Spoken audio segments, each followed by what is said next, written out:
Jérémie, chapitre 9. Oh! Si ma tête était remplie d'eau, si mes yeux étaient une source de larmes, je pleurerais jour et nuit les morts de la fille de mon peuple. Oh! Si j'avais au désert une cabane de voyageurs, j'abandonnerais mon peuple, je m'en éloignerais. Car ce sont tous des adultères. C'est une troupe de perfides. Ils ont la langue tendue comme un arc et lancent le mensonge. Ce n'est pas par la vérité qu'ils sont puissants dans le pays, car ils vont de méchanceté en méchanceté, et ils ne me connaissent pas, dit l'Éternel. Que chacun se tienne en garde contre son ami, et qu'on ne se fie à aucun de ses frères, car tout frère cherche à tromper, et tout ami répand des calomnies. Ils se jouent les uns des autres, et ne disent point la vérité. Ils exercent leur langue à mentir, ils s'étudient à faire le mal. Ta demeure est au sein de la fausseté. C'est par fausseté qu'ils refusent de me connaître, dit l'Éternel.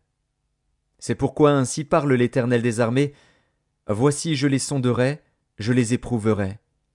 Car comment agir à l'égard de la fille de mon peuple? Leur langue est un trait meurtrier, ils ne disent que des mensonges. De la bouche ils parlent de paix à leur prochain, et au fond du cœur ils lui dressent des pièges. Ne les châtierai-je pas pour ces choses-là, dit l'Éternel? Ne me vengerai-je pas d'une pareille nation? Sur les montagnes je veux pleurer et gémir, sur les plaines du désert je prononce une complainte. Car elles sont brûlées, personne n'y passe, on n'y entend plus la voix des troupeaux. Les oiseaux du ciel et les bêtes ont pris la fuite, ont disparu. Je ferai de Jérusalem un monceau de ruines, un repère de chacals, et je réduirai les villes de Juda en un désert sans habitants. Où est l'homme sage qui comprenne ces choses? Qu'il le dise, celui à qui la bouche de l'Éternel a parlé. Pourquoi le pays est-il détruit, brûlé comme un désert où personne ne passe? L'Éternel dit, c'est parce qu'ils ont abandonné ma loi, que j'avais mise devant eux, parce qu'ils n'ont point écouté ma voix, et qu'ils ne l'ont point suivie, parce qu'ils ont suivi les penchants de leur cœur, et qu'ils sont allés après les Baals, comme leurs pères le leur ont appris. C'est pourquoi ainsi parle l'Éternel des armées, le Dieu d'Israël. Voici, je vais nourrir ce peuple d'absinthe, et je lui ferai boire des eaux empoisonnées. Je les disperserai parmi des nations que n'ont connues ni eux ni leurs pères, et j'enverrai derrière eux l'épée, jusqu'à ce que je les ai exterminés. Ainsi parle l'Éternel des armées. Cherchez, appelez les pleureuses, et qu'elles viennent. Envoyez vers les femmes habiles, et qu'elles viennent.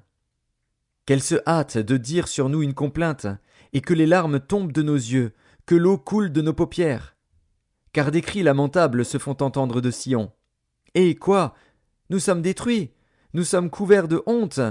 Il nous faut abandonner le pays. On a renversé nos demeures. Femmes, écoutez la parole de l'Éternel, et que votre oreille saisisse ce que dit sa bouche. Apprenez à vos filles des chants lugubres, enseignez-vous des complaintes les unes aux autres. Car la mort est montée par nos fenêtres, elle a pénétré dans nos palais. Elle extermine les enfants dans la rue, les jeunes gens sur les places. Dis, ainsi parle l'Éternel, les cadavres des hommes tomberont comme du fumier sur les champs, comme tombe derrière le moissonneur une gerbe que personne ne ramasse.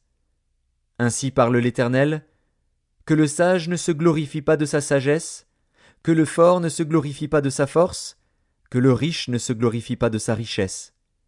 Mais que celui qui veut se glorifie d'avoir de l'intelligence et de me connaître, de savoir que je suis l'Éternel, qui exerce la bonté, le droit et la justice sur la terre. Car c'est à cela que je prends plaisir, dit l'Éternel. Voici, les jours viennent, dit l'Éternel, où je châtierai tous les circoncis qui ne le sont pas de cœur, l'Égypte, Juda, Édom, les enfants d'Ammon, Moab, tous ceux qui se rasent les coins de la barbe, ceux qui habitent dans le désert, car toutes les nations sont incirconcises, et toute la maison d'Israël a le cœur incirconcis.